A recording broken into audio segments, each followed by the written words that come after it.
Olá, sextuanos, sejam muito bem-vindos a mais uma aula. Nós iremos falar sobre o sistema nervoso nessa aula. Vocês podem abrir o livro lá na página, deixa eu olhar daqui, 272, página 272. A gente vai ter a primeira parte dessa aula e depois nós temos que ter a segunda parte da aula lá na página, só um segundo, 282. Nós vamos falar hoje sobre o sistema nervoso como um todo e vamos ver as suas divisões, as suas funções. Nós vimos na outra aula, né? Se vocês olharem aqui no YouTube, nós temos a aula de constituição do corpo. E essa aula de constituição do corpo, ela foi a primeira aula do nosso bimestre. A gente já teve aula de sistema nervoso, começamos a ver algumas coisas, a gente vai revisar tudo para poder ficar tudo explicadinho. Então, para que serve o sistema nervoso? Perguntei isso várias vezes para vocês, né? O que é, para que serve esse sistema? Então, vamos lá responder essa dúvida tão grande.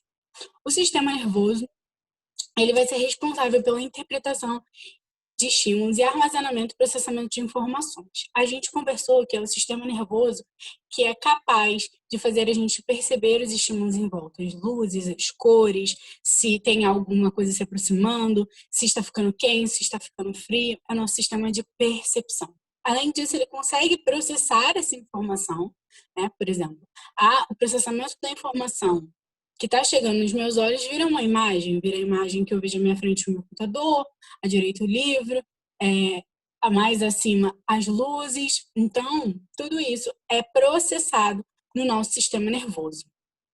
Além disso, nós temos armazenamento da informação.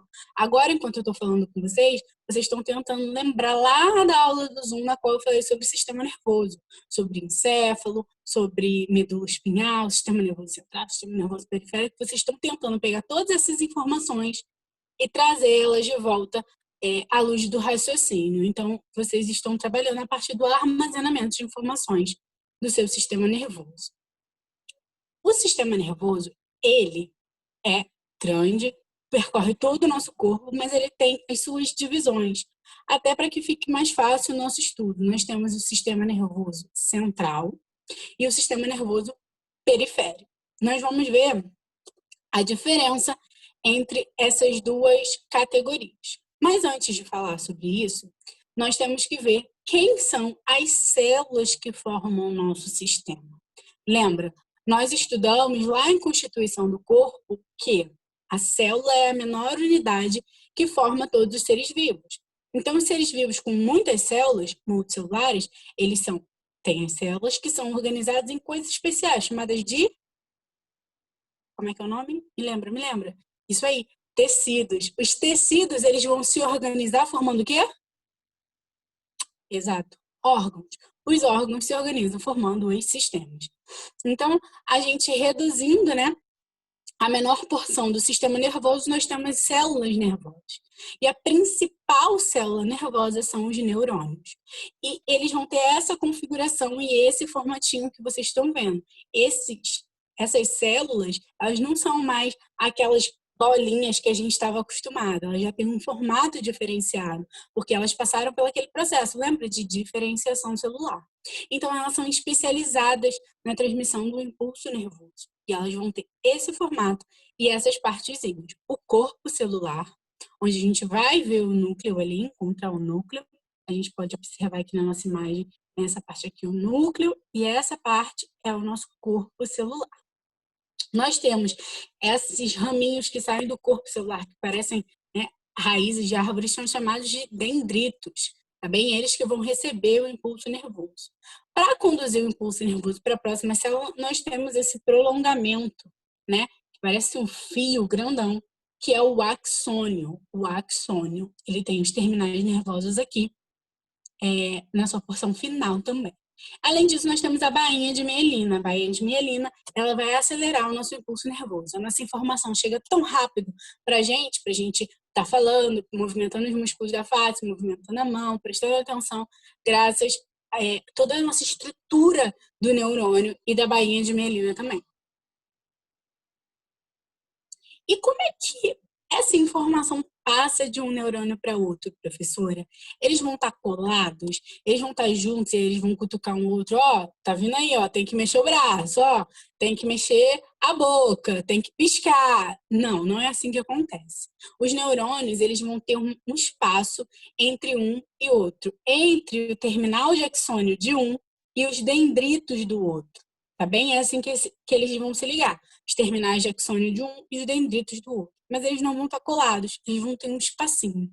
Nesse espaço que vai existir o grande ator dessa transmissão de impulso nervoso, que são os neurotransmissores. Neurotransmissores são moléculas que vão fazer exatamente essa chamada para outra célula, tá bem? Isso se chama sinapse nervosa. A sinapse, então, ela é a comunicação. A comunicação é a forma com que se passa o impulso nervoso, tá bem? Então, a sinapse, lembrando mais uma vez, é a forma com que se passa o impulso nervoso, a informação, tá bem? Então, o que vai acontecer? A gente está vendo, parece que tem muitas coisas aqui na nossa imagem, mas na verdade não. Esse primeiro neurônio tinha uma informação, vamos supor que ele vai levar até o músculo, né? Para o músculo se movimentar. Então, ele sai lá da cabeça, vai, vem, passa por aqui, por aqui, por aqui, vários neurônios se comunicando. E como é que eles vão fazer isso? Eles vão pegar essas moléculas e vão botar para fora. Por quê? Porque essas moléculas vão se ligar em lugares específicos nas próximas células. E aí ela vai entender, se essa molécula está aqui, é porque isso é um impulso nervoso. E ela vai levar a informação. É como se essas moléculazinhas fossem a informação de mexe o braço, abaixa a cabeça, torce o pescoço. Então, essas moléculas, os neurotransmissores, é que vão estar fazendo essa conexão entre um neurônio e outro. Então, a sinapse é a forma com que se passa essa informação.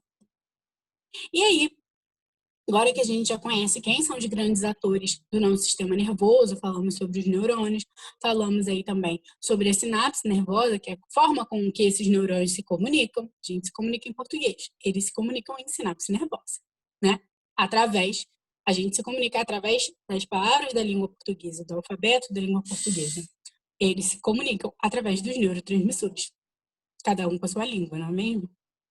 Então, vamos estudar aquelas divisões que eu falei para vocês lá atrás, sobre o sistema nervoso central e sistema nervoso periférico.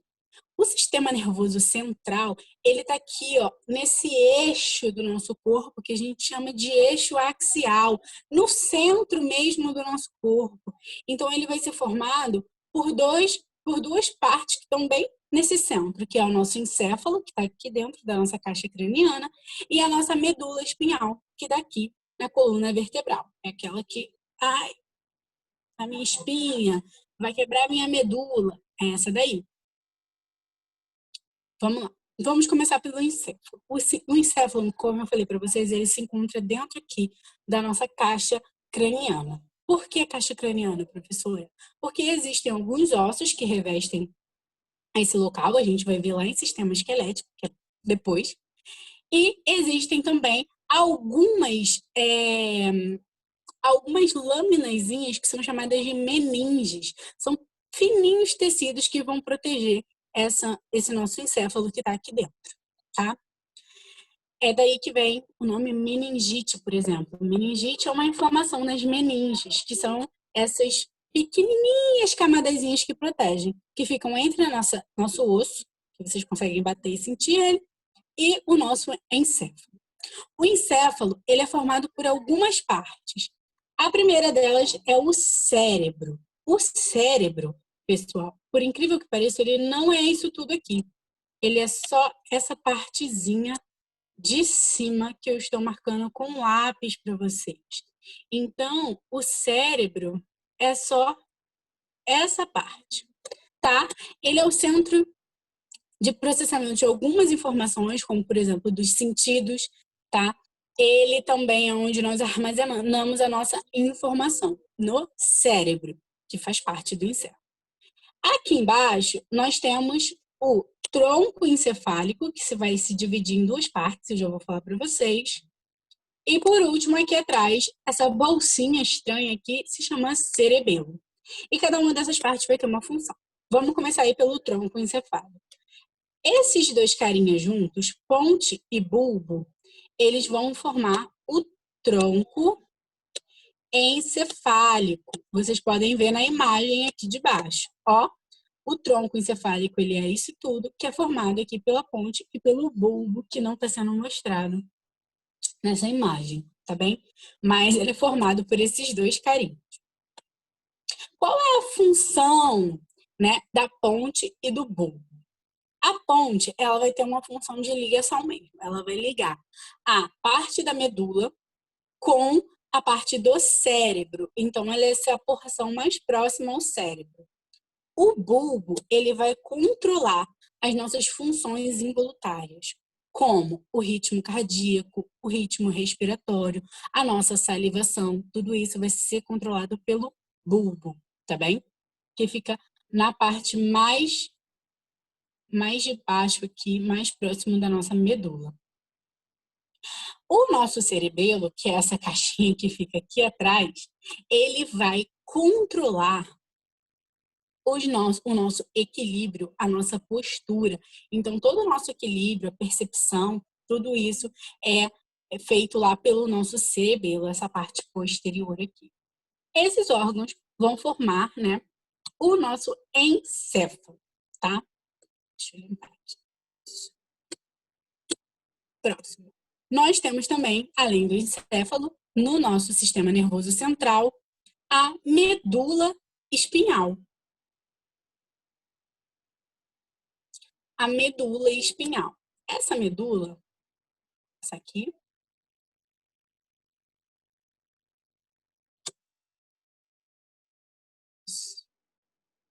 perdão, deixa eu voltar. A medula espinhal.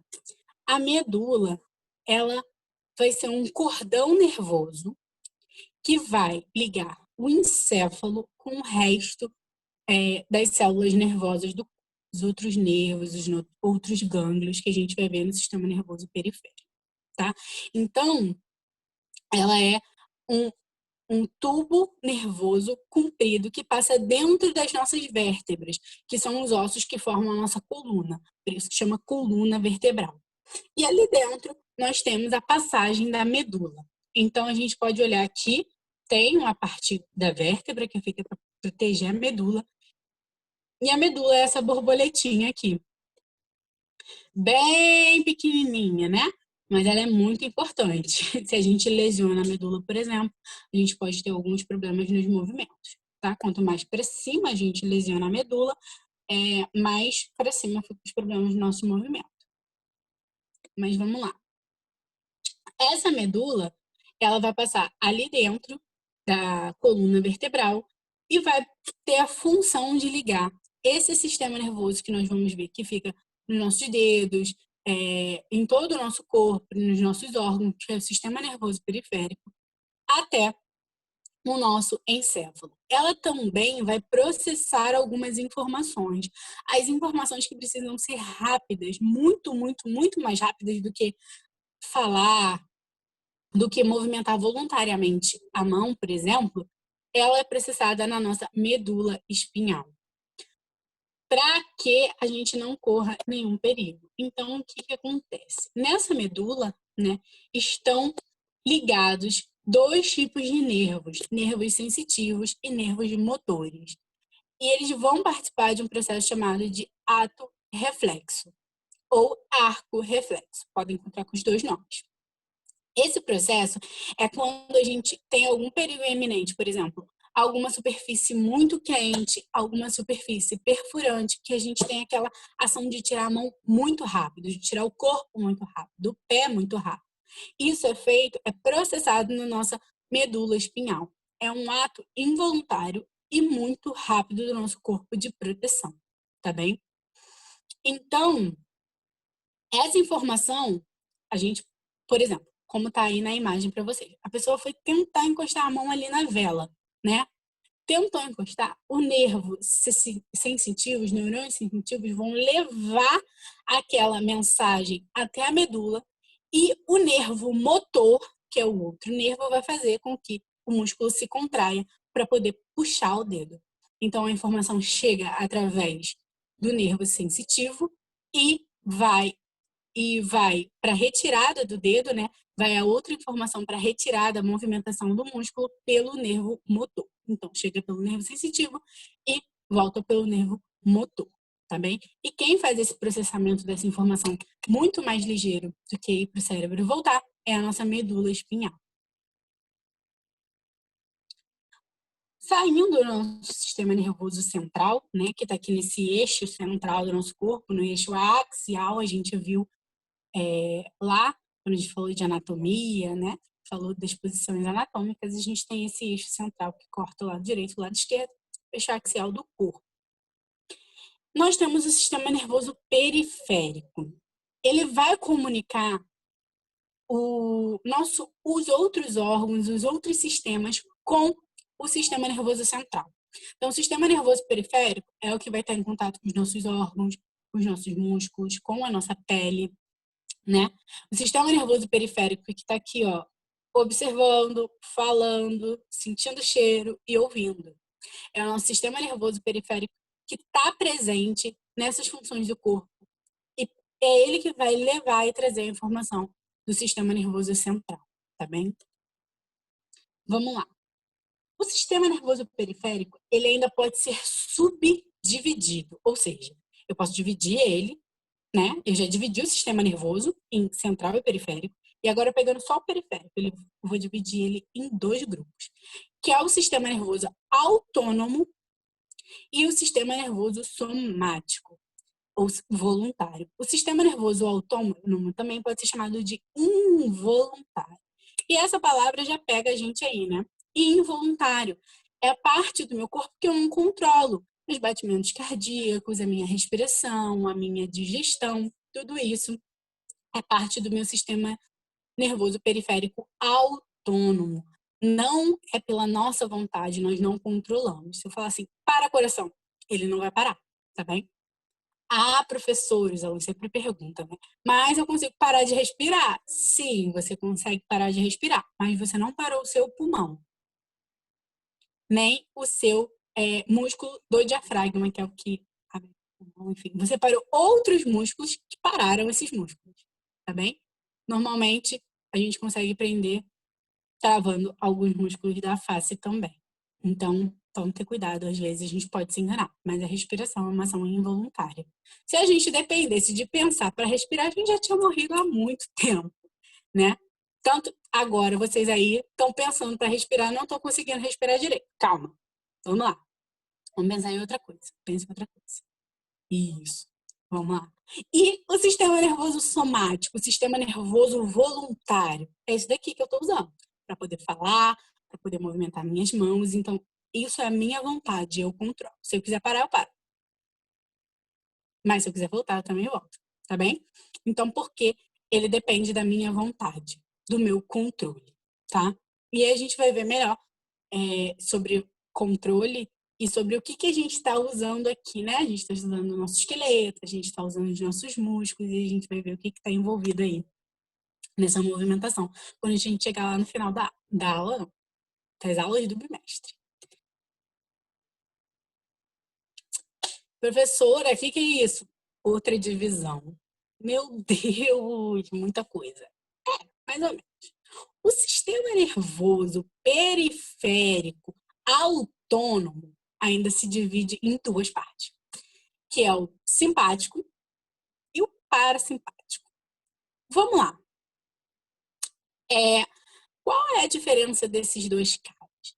Eles vão estar relacionados com a homeostasia, ou seja, o equilíbrio das nossas funções corporais. A partir da realização do nosso sistema nervoso simpático e parasimpático em conjunto é que a gente consegue realizar as funções do nosso dia a dia. Nós vamos ver que algumas estão listadas aqui. Normalmente, nós vamos dividir o sistema nervoso simpático e parasimpático da seguinte maneira. O sistema nervoso parasimpático promove ações de relaxamento para o corpo, tá? Promove ações onde o corpo vai entrar no estado de calma, de relaxamento.